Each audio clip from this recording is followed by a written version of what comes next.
mi smo v eni nevarnosti, ker tle so otroci, ta mali otroci, ker otrok ne ve, kaj je igla, on pobere in se lahko ušpiči. Pač igle, ki so najdene v naravi, to v bistvu so praktično nenevarne igle, ker v bistvu preko tega tudi pri otrocih so namreč delali veliko raziskavo, ni bilo dokazano, da bi se katerikoli od teh virusov, ki se potencialno lahko prenesejo, prenesel.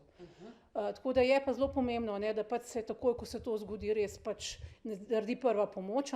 Prva pomoč vključuje, da se pač spere z mlačno vodo tekočo, z milom, se posuši. Zdaj, če je kako alkoholno razkužilo na razpolago, je zelo fino, da se razkuži to mesto. Zdaj, če pa je kakšen dvom oziroma če se ne ve točno, kaj se je zgodilo, potem pa pravzaprav nekako imamo spremljanje cirka pol leta, zato da vidimo, da je vse v redu. Treba opozoriti, odrasli so mogoče bolj v nevarnosti zaradi tega, ker pravzaprav so tudi poklicno lahko izpostavljeni. Se pravi, čistilci na vlakih, čistilci recimo sanitarija, ker pravzaprav prihaja splošna populacija, tam se marsikaj lahko zgodi.